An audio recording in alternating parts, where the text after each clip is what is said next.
C'est la fin d'un long suspense parce que depuis le 5 septembre, le pouvoir a changé. Il a fallu 2 mois pour que l'équipe gouvernementale soit connue dans son intégralité. Je pense que c'est une avancée quand même parce que ça met fin au suspense. La deuxième chose, c'est le gouvernement le plus jeune de l'histoire du pays, après naturellement celui de l'après l'indépendance. Il y a des politiques qui font leur rentrée au gouvernement, mais en globalité, les grands équilibres sont respectés, l'équilibre sociologique est respecté, l'équilibre politique est respecté, mais surtout l'équilibre basé sur le genre, jeunes et femmes.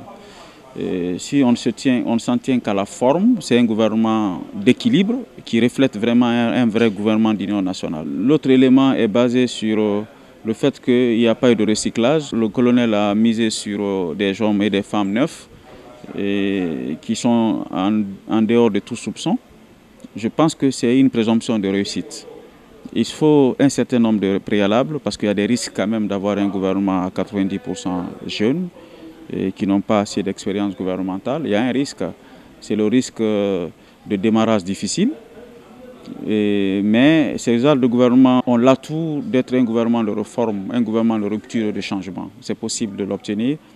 Les réformes les plus audacieuses ne peuvent être menées que par les hommes et les femmes qui sont en dehors du système, que vous voulez démanteler. L'autre élément que je voulais rajouter dans ce gouvernement, c'est la nécessité de construire l'harmonie. C'est un gouvernement où les membres sont d'origines différentes. La diaspora est représentée, les universitaires sont là, les chefs d'entreprise sont là, certains cadres de l'État sont là, mais qui n'ont pas occupé des hautes fonctions. Il y a beaucoup de technocrates, il y a aussi des politiques. Alors le Premier ministre doit avoir la capacité ou développer tous les astuces pour construire une harmonie, donc une équipe gouvernementale homogène, construire l'homogénéité dans l'hétérogénéité. Ça, ces astuces-là, il doit les créer pour le réussir. Le gouvernement doit fonctionner sur la base du principe de l'impartialité et de la neutralité.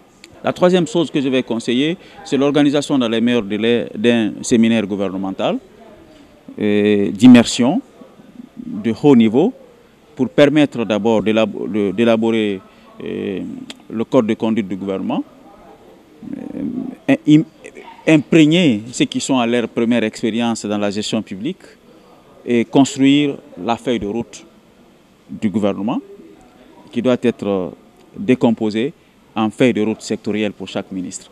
Si on est capable de le faire en lien avec la charte de la transition, donc le mandat et les missions de la transition, tout porte à croire que l'évaluation peut être possible.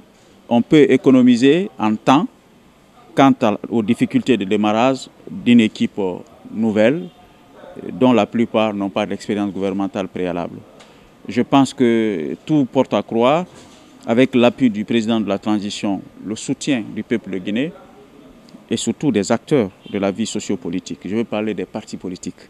Ils doivent faire le jeu pour accompagner cette transition, pour que tous les obstacles, toutes les récriminations du processus électoral qui sont formulées il y a plusieurs années pour soutenir le CNRD et le gouvernement, pour que ces obstacles soient levés, afin qu'on ait un processus électoral compétitif, un processus électoral inclusif, un processus électoral équitable.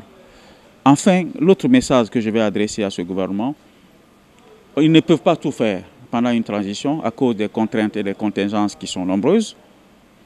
D'autres sont inventées, d'autres sont pertinentes, d'autres sont impertinentes.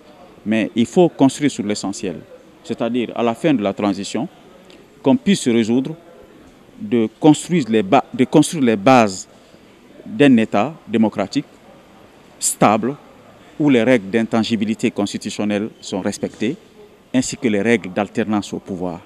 Pour qu'à la fin, que nulle personne, nul homme politique, nul candidat, nul homme d'État n'ait la possibilité de remettre en cause ces règles d'intangibilité et les règles de l'alternance au pouvoir. Je pense, si on réussit à construire un État et tous les mécanismes, tous les instruments, et enfin que la Guinée renoue avec le principe du respect de l'intangibilité des textes et le principe de l'alternance soit garanti et l'impartialité de l'administration soit obtenue et les partis politiques soient disciplinés et remodeler à respecter des règles de jeu plus ouvertes, plus démocratiques, excluant complètement les concurrences déloyales basées sur l'ethnie, la communauté et la région. La transition serait une réussite.